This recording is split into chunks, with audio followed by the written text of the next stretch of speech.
एक नगर में एक साहूकारनी रहती थी। उनके 2 बेटे 2 बहू थी। एक बेटी थी। बेटी की शादी कर चुकी थी और बहू बड़ी पैसे वाले की थी, छोटी बहुत गरीब की थी। अब बड़ी के तो भैया लेने, सावन का महीना आया था तो उसके तो भैया लेने आ गए, वो तो अपनी पिया चली गई। और छोटी के तो बेचारी गरीब थे, खाने के लिए खुद के लिए माँ बापों पे पैसा नहीं था तो बेटी को क्या बुलाते, वो भैया था नहीं। अब बेचारी नहीं लेने कोई आया। अब सावन का महीना, बेटी अपनी घर पे आ गई पियर में। अब तो बहू तो सारा काम करती, सीधी सादी बेचारी, बहुत सुशील थी, बहुत वैसी अच्छी थी पारिवारिक। अब काम करती तो सावन का महीना लग गया था तो वो गोबर मिट्टी से पूरा घर उसने अपना लीपा सजाया और सेमरी चावल सब की तैयारी कर दी।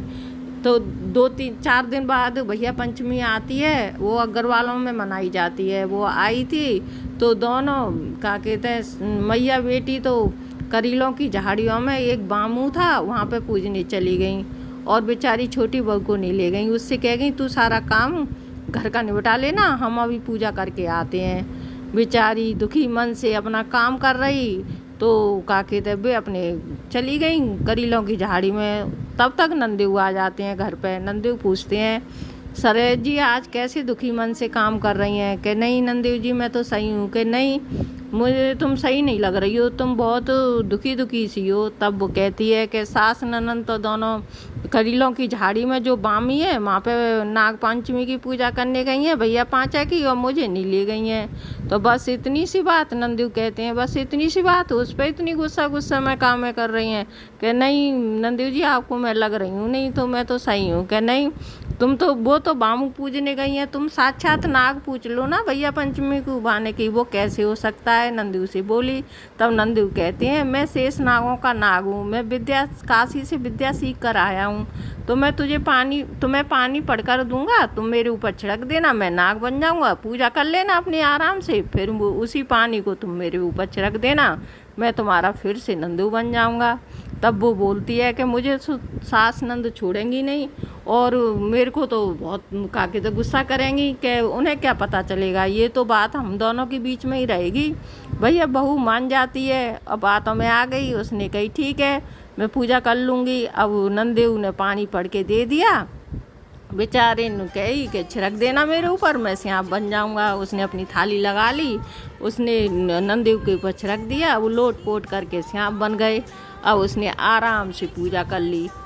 अब फिर पूजा करके उसने वही पानी बचा हुआ अपने उस सांप के ऊपर फिर छिड़क दिया।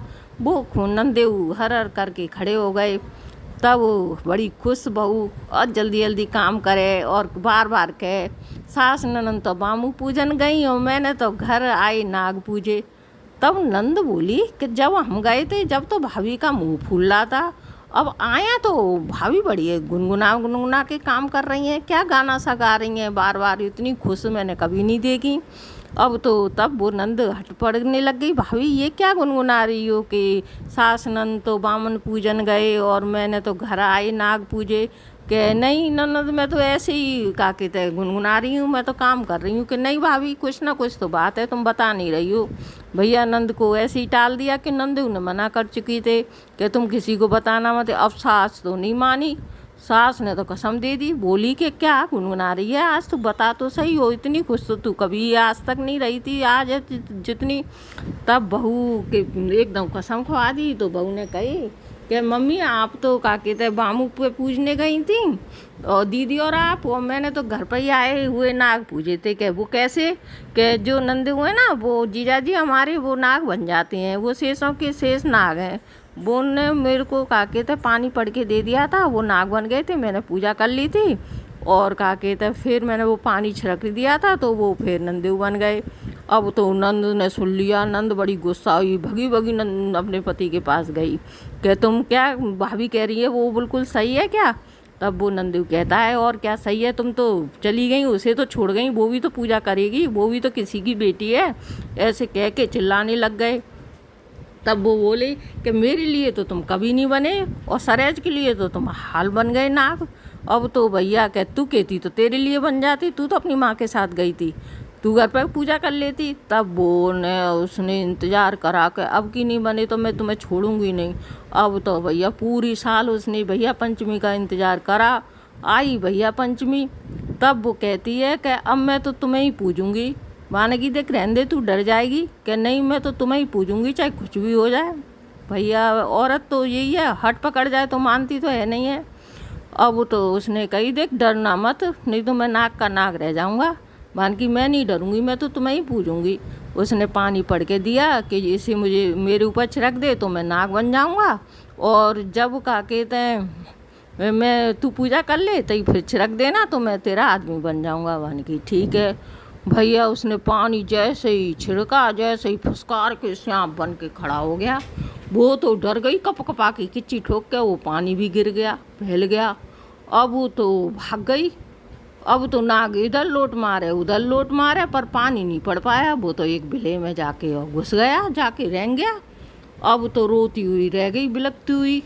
अब इधर उधर माँ बेटी पंडितों के पास भागती फिरी, कैसे ऐसे सांप बन गया है, इसको कैसे करें।